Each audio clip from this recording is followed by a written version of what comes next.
When you find a tree that has an apple in it and just discovering new varieties, it's just, I live for that.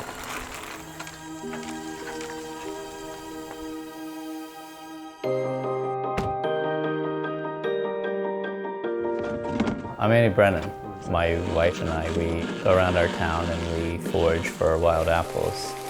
And we make it into a series of ciders based on where the apples are located. You sell at the Gramercy Tavern. Yeah, Gramercy Tavern, which I've only eaten at once. I know it's famous, and especially their wine menu is somewhat famous. Having cider made from wild foraged fruit is really unusual, something that can only be done in very small amounts. What comes out of the bottle is really special.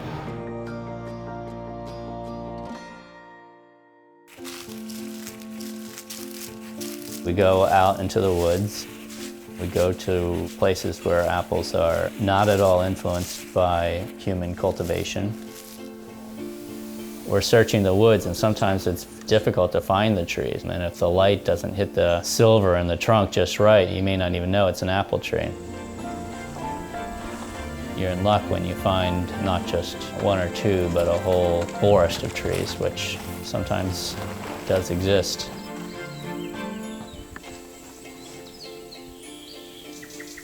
What I love is discovering varieties that are just so peculiar. You would never find them in a grocery store. The other day we found an apple that has red flesh, so you bite into it and it looks like a pomegranate.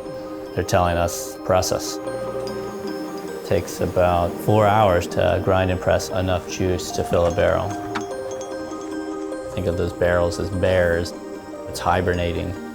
9 months after you collected the apples, that's when it's ready.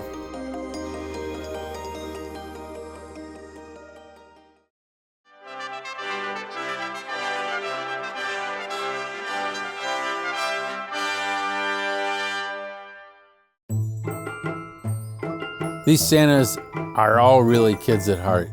They like the fun and laughter that comes with it and making people happy. That's why we're here. You ask them why they're Santa, most of them will tell you because they enjoyed being a child. So they're going back to that. They're reliving their childhood. It's a wonderful thing.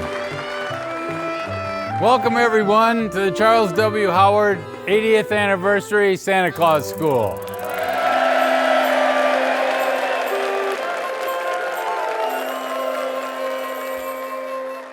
You better watch out. You better not cry. You better not pout. I'm telling you why. Santa Claus is coming to town.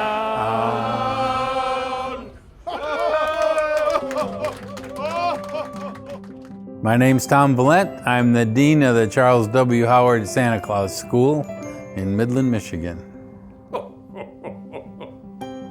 This is the Harvard of Santa Schools.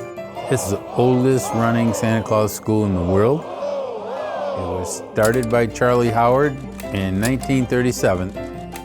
At Santa Claus School, we learn everything from beard keeping to personal hygiene.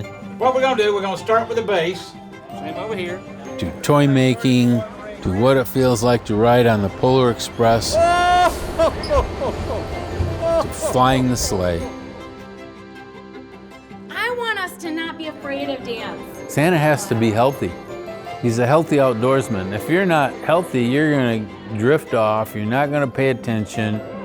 It's very important to have all the skills you can to be a great Santa, because the child is gonna remember this visit for the rest of your life. Merry Christmas. When Charlie had the school, he had 3 or 4 students, in good years, maybe 15 students. This year, we have 214. It just grows. We have Santas, of course, from almost every state in the United States. We have around 20 Santas from Canada. We have 3 Santas from Denmark, 1 from Norway, and 1 from Germany. There's a real sense of camaraderie in this school. It's like this large Santa family coming together. They share stories, they learn from each other. We want to be Santas to make people happy. Well, when we get together, we're making each other happy. I love it. Once they leave this school, I hope that each and every Santa and Mrs. Claus goes out and spreads the spirit of Christmas, spreads the love and joy that we have here at this school, and passes it on to all the little children and all the families. When you give joy, you get it back twofold.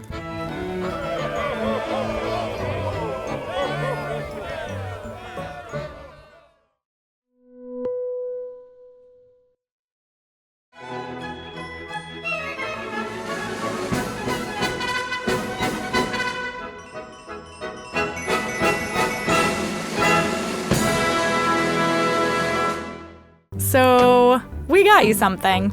Aw, what is it? Come on, open it up. Oh, okay. Thanks. No, honestly, this little guy is a big deal in Catalonia. To explain why, we gotta head to Torroella de Montgrí, a town in the Catalonia region of Spain, and to Barcelona a little later. But anyways, back to Torroella de Montgrí, home to this man. No, wait, this one. Hola, soy Sergi Alós y hago caganés. What? Caganer. Caganer es una persona que está haciendo sus necesidades. A cagar. In English? To shit. Bueno, un caganer es una pieza muy tradicional, muy catalana. In Catalonia, when you put up your nativity scene, you have Mary, Joseph, of course, baby Jesus, some kings, and this guy. Yep, the caganer. Tenemos que ir al siglo XVIII para encontrar una explicación. El caganer hacía las necesidades en el campo por tal de fertilizar y abonar la tierra, o no tener el caganer en el Belén comportaba desventura, o sea, mala suerte. So, in someone's home, there he is. In this museum, there he is. Whoa, there's even one in this street nativity scene. Okay, this is definitely not a joke. Can we now talk about your latest business idea?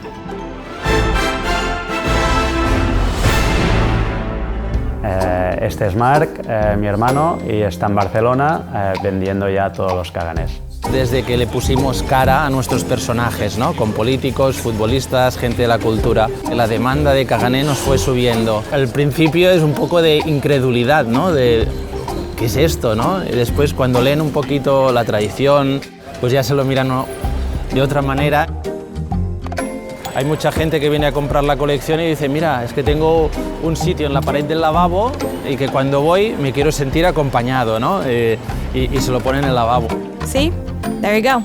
A gift for all year round.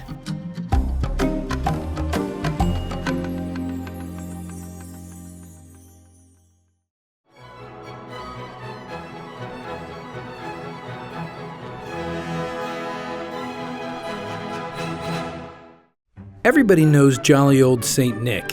He's the bearer of good tidings and cheer. Well, in Austria, he's not alone. And we don't mean Rudolph.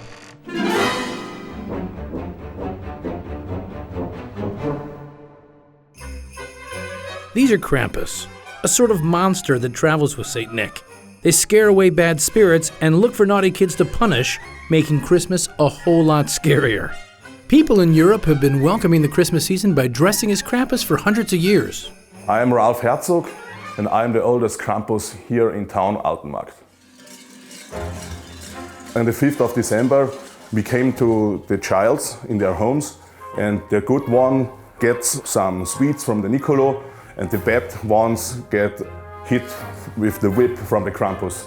Then we go from house to house for 5-6 hours. And after we visited all the children in Altenmarkt, there's a little run with all Krampus together. The story of Saint Nick and Krampus goes back to 375 AD, and the costumes and traditions haven't changed much since. The dress from the Krampus is made of wool from the sheep. The masks are made of wood. And so when you're walking around to all the children, to their houses for some hours, you really will get sweat. It's like a workout. It's funny to go into the houses from the people. The reaction is different. Some childs are not scared, come to you and grab to your fur, and other ones screaming and running away. The Krampus is a good reason to change the mind from the children, try to be good for the next year. I'm dressed as a Krampus this year the 15th time. I'm very lucky to go every year. I'm very proud to be a part of this old tradition.